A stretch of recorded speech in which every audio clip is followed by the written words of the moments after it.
फिरौन फिरौन की जो हुकूमत थी वो एक मुल्क था उस दौर का, छोटा सा मुल्क जिसे मिस्र कहते हैं। एक छोटे से मुल्क पर फिरौन को हुकूमत दी गई, अल्लाह ने दी हुकूमत। छोटा सा इसलिए कह रहा हूं कि दुनिया के मुकाबले में तो एक मुल्क को छोटा ही है ना, उस तो इतना बड़ा तो नहीं होगा। कहां पूरी कायनात और उसमें एक मुल्क, तो छोटा ही होगा। दुनिया के सामने मुल्क की हैसियत छोटा ही है। तो एक मुल्क पर फिरौन को हुकूमत मिली। मुल्क पर हुकूमत पाने के बाद चूंकि वो मुसलमान नहीं था, वो काफिर था और आखिरत पर उसका ईमान नहीं था, आखिरत पर उसका यकीन नहीं था, अल्लाह की बारगाह में क़यामत के दिन खड़े होकर जवाब देने का उसको कोई तसव्वुर नहीं था। तो उसको हुकूमत मिलने के बाद क्या हुआ, वो जालिम हो गया, वो जालिम व जाबिर हो गया। वो हाकिम कैसे हुआ, फिरौन कैसे हाकिम हुआ? तरबूज बेचते बेचते तो वो हाकिम हो गया। कब्रिस्तान के अंदर मुर्दों पर टैक्स लेते लेते वो हाकिम हो गया।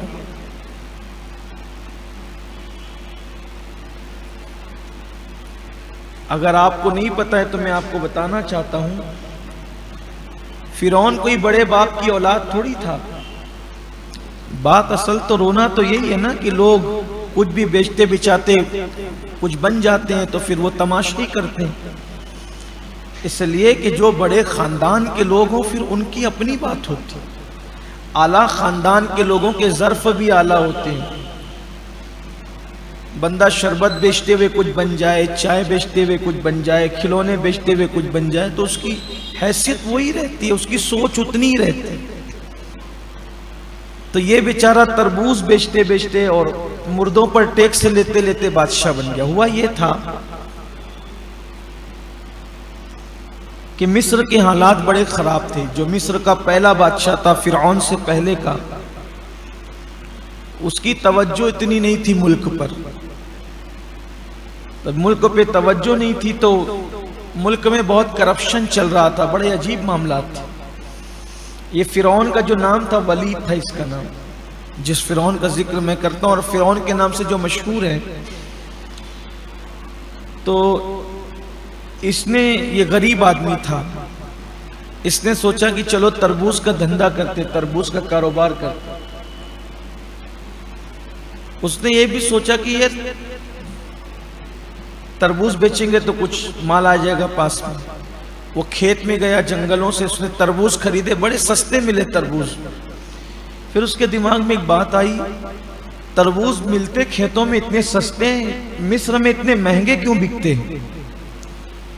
अब जब वो खेत से तरबूज लेकर के चला तो एक सिपाही ने बोला, चल ला मुझे दे तो ये आगे जाने दूंगा तेरी गाड़ी। उसने एक तरबूज दे दिया। फिर आगे गया तो दूसरे सिपाही ने कहा, मुझे दे तो ये आगे जाने दूंगा, नहीं जाने दूंगा। और उसके बाद समझ में आई कि खेत से लेके चला था सैकड़ों तरबूज और शहर में आते आते रह गए चंद तरबूज। तो कहा कि अच्छा, ये समझ में आई बात कि ये इतने महंगे तरबूज क्यों है, क्योंकि मिलते तो वहां सस्ते ही है लेकिन शहर में आते आते चूंकि करप्शन है और जराइम है, हराम खाने का शौक लोगों के अंदर है, बादशाह की तवज्जो नहीं है तो सिपाही लोग खूब खा पी के मजे कर रहे हैं। उसने बोला कि ये तो जुल्म है, कोई मसला नहीं, अब इसमें मैं कमाऊंगा क्या, वो तो जितना लगाया था वो भी नहीं आएगा। उसने फिर कब्रिस्तान में जाके बैठ गया। अब क्योंकि कोई तवज्जो थी नहीं बादशाह की, तो कब्रिस्तान में जाकर के बैठा तो बोला कि भाई जितने मुर्दे आएंगे सब पर टैक्स मुझे बादशाह ने मुकर्रर किया है। हर मुर्दे पे वो टैक्स लेता, मुर्दे पे पैसा लेता। अब इसका मुर्दा आया तो टैक्स लिया, उसका मुर्दा आया तो टैक्स लिया, उसका मुर्दा, सब मुर्दों का टैक्स लेता रहा। इत्तेफाक से एक दिन बादशाह के खानदान का एक आदमी मर गया तो कहा उसका भी टैक्स। जब सिपाहियों को पता चला कि यार ये बादशाह के खानदान, उसको मालूम नहीं था कि बादशाह के खानदान का कोई फर्द है, करीबी आदमी, तो बोला टैक्स दो तो दफन करने दूंगा। कहा तुम्हें किसने मुकर्रर किया? तो कहा बादशाह ने।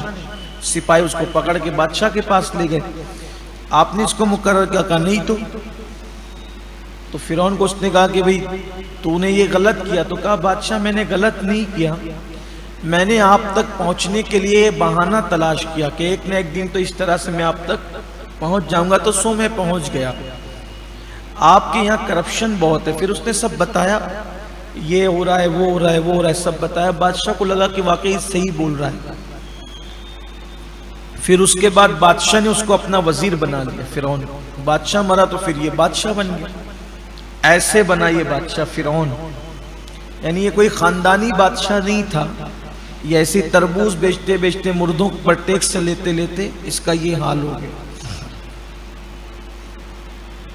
अब जब ये बादशाह बना, अल्लाह ने बादशाहत दी, तो इसने खुदा होने का दावा कर दिया। जालिम हो गया ये। फरमाया जाता है कि इंसान को कोई ओहदा देख करके देखो, इंसान को ओहदा दे करके देखो, उसकी हकीकत खुल के सामने आएगी, उसकी औकात समझ में आएगी कि यह है किस कैटेगरी का आदमी। तो ऐसे ही हुआ, जालिम हो गया, बनी इसराइल पे जुल्म करने लगा, बेटों को कत्ल करने लगा, बेटियों को कनीजे बनाने की कोशिश की। क्या नहीं किया उसने। एक तरफ तो उसका अंजाम बयान किया, लेकिन फिर हुआ क्या उसके साथ। जब दौलत पाकर, बादशाहत पाकर उसने जुल्म किया अल्लाह के बंदों पर, तो अंजाम यह हुआ कि अल्लाह ने उसकी पूरी सिपाह के साथ उसको दरिया में गर्क कर दिया। और आज तक भी उसको कफन नसीब नहीं है, दरिया में डुबा दिया उसको। अब ये था एक वाकया, किसके लिए? हमारी इबरत के लिए, कि एक मुल्क का बादशाह वो बना जिसको अल्लाह का डर नहीं था, आखिरत में जवाब देने का तसव्वुर नहीं था। उसने क्या किया?